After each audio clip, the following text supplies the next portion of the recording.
Bueno, buenos días a todos.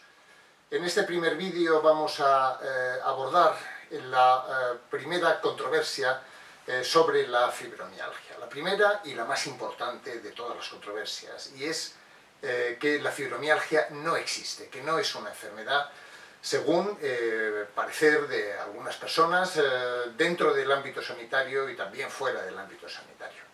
¿Cuáles son los argumentos que esgrimen estas personas? Básicamente son tres. En primer lugar, que es un conjunto de síntomas sin más que hemos agrupado de una manera caprichosa y lo hemos llamado fibromialgia. El segundo es que este conjunto de síntomas tienen un espectro continuo, o sea, van de menos a más, y que arbitrariamente hemos establecido un punto de corte a partir del cual lo consideramos patológico y antes no lo consideramos patológico. Y el tercer argumento, que es el más sólido y el que más esgrimen, o el más esgrimido de todos, es que la fibromialgia no tiene debajo una base que sustente, digamos, su existencia. No hay datos objetivos que nos digan qué es lo que ocurre en la fibromialgia. Bien, vamos con todos estos argumentos, vamos a intentar desmenuzarlos un poco, vamos a intentar ver un poco en qué se apoya, ¿no? En primer lugar, quiero decirles que la fibromialgia, la prevalencia de la fibromialgia en la población es constante, da lo mismo dónde lo analices. En España, por ejemplo, en el año 2000 hicimos un estudio epidemiológico en la Sociedad Española de Reumatología y la prevalencia de la fibromialgia nos salió del 2,4% de la población general. En el año 2016 volvimos a hacer un estudio de similares características y seguía existiendo una cifra parecida del 2,7%. Pero en Europa, en un multicéntrico que abarcaba varios países, pues también la prevalencia de la fibromialgia fue exactamente del 2,5%. En América la prevalencia es del 3,1%, también parecida a la de Europa, y rompiendo un poco, digámoslo, este ambiente cultural, yéndonos a Asia, en Asia la prevalencia de la fibromialgia es del 1,6%, es decir, es una enfermedad primero muy prevalente y segundo con una prevalencia muy parecida en cualquier parte del mundo. Bien, el argumento de que es un conjunto de síntomas sin más que hemos agrupado de una manera caprichosa, pues se desmonta fácilmente. Es decir, el primer paciente que entra en la consulta te cuenta una serie de síntomas, pero es que el segundo paciente que entra en la consulta vuelve a contar los mismos síntomas, y así todos los pacientes, ¿no? Todos los pacientes cuentan exactamente los mismos síntomas. Si fuera una forma caprichosa de organizar los síntomas, pues cada paciente probablemente contaría una historia, y cada paciente que nosotros diagnosticamos con fibromialgia tendría unos síntomas distintos, y curiosamente todos tienen los mismos síntomas. Bien, cuando un grupo de pacientes tienen síntomas parecidos, tenemos que pensar que debajo existe algo que los produce, y esto es lo que ocurre con la fibromialgia. En cuanto al segundo argumento de que es un conjunto de síntomas de espectro continuo, pues sí, hay muchos síntomas que son de espectro continuo, no son o sí o no, sino que puede haber un poco más, mucho o muchísimo. Pues bueno, ¿qué es lo que ocurre en la fibromialgia? En la fibromialgia ocurre que tiene muchos síntomas y además de una gran intensidad. El punto de corte, ¿dónde lo establecemos? Mire, los puntos de corte habitualmente sirven para establecer un antes y un después, es decir, algo que quizá no tenga significado clínico frente a algo que sí tiene significado clínico. Por ejemplo, en los niveles de tensión arterial, pues hemos establecido que una tensión arterial superior a 15, pues ya tiene unos niveles de significación patológica, y menos de 15, pues lo consideramos como normal. ¿Por qué? Pues porque a partir de 15 empieza a haber problemas, y antes de 15 no suele haber problemas. ¿Qué es lo que ocurre con la fibromialgia? Pues básicamente el patrón, digámoslo, oro, es la calidad de vida del paciente. Entonces hay una serie de síntomas de espectro continuo, donde hay un antes que no le afecta a la vida del paciente, que no le afecta a la calidad de vida del paciente, y hay un después que le altera notablemente la calidad de vida. Y este es precisamente el punto de corte. Es decir, la fibromialgia es un conjunto de síntomas, de muchos síntomas que se dan todos a la vez, y además de una gran intensidad, y esto es lo que habitualmente vemos en todos los pacientes con fibromialgia. En cuanto al argumento de que no hay nada debajo de la fibromialgia que sustente o que apoye el diagnóstico, eso cada vez es menos cierto.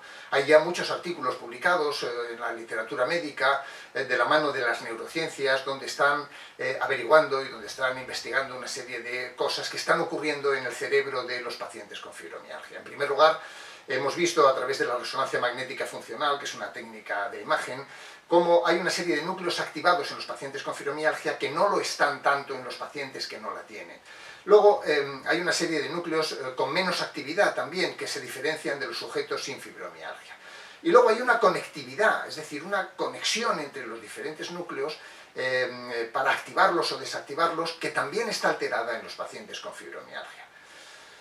Más allá de esto, sabemos que hay una serie de neurotransmisores, de alteraciones de neurotransmisores, hay una disminución de los niveles de serotonina, de alteración de la dopamina, de la noradrenalina, también de sustancias de neurotransmisores intracerebrales como el glutamato y como la sustancia P, que se ha visto que están alterados en el cerebro de los pacientes con fibromialgia frente a controles que no tienen fibromialgia. Pero es que últimamente también están saliendo una serie de factores que llamamos citocinas, que son, digámoslo, moléculas que conectan unas células con otras, que sabemos que es muy importante en las enfermedades inflamatorias, en las enfermedades autoinmunes, como por ejemplo IL-16 o el TNF-alfa, responsables en gran parte de la inflamación. Pues bien, en los pacientes con fibromialgia se han visto niveles alterados de estas sustancias, y se ha visto que cuando se trata a pacientes con fibromialgia con estas sustancias mejoran determinados síntomas. Luego quiere decir que probablemente estas sustancias estén involucradas en la sintomatología de la enfermedad. Y luego, por último, pues hay unas investigaciones muy recientes donde se ve que unas células cerebrales que se llama microglia, la microglia está alterada, está activada en los pacientes con fibromialgia. La microglia es una serie de células que se encargan, digámoslo, de los procesos cerebrales inflamatorios y autoinmunes, y precisamente en la fibromialgia se ve que están hiperactivadas, de lo cual se puede deducir que en el cerebro de estos pacientes está ocurriendo un proceso probablemente de tipo inflamatorio. Hoy por hoy no sabemos más y tenemos que esperar a nuevos hallazgos, a nuevas investigaciones que nos permitan precisar mejor todo esto.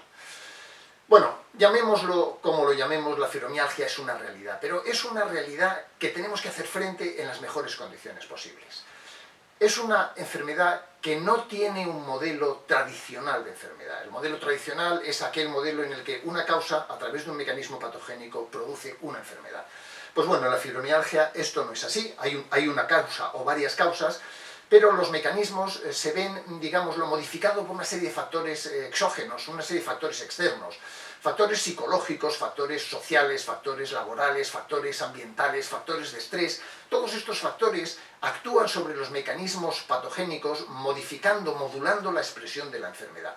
Este modelo no es un modelo tradicional, a este modelo lo hemos denominado modelo biopsicosocial, y este modelo es el que precisamente impera en la fibromialgia y en muchas enfermedades que estamos viendo del sistema nervioso central. Bien, como decía antes, tenemos que hacer frente a la enfermedad y tiene que ser en las mejores condiciones posibles. Por cierto, la OMS desde el año 1990 considera la fibromialgia como una enfermedad. Bueno, pues espero que les haya servido esta información que les he dado sobre el argumento de que la fibromialgia no existe. Y bueno, pues quedan ustedes emplazados para el siguiente vídeo donde hablaremos de la segunda controversia. Buenos días.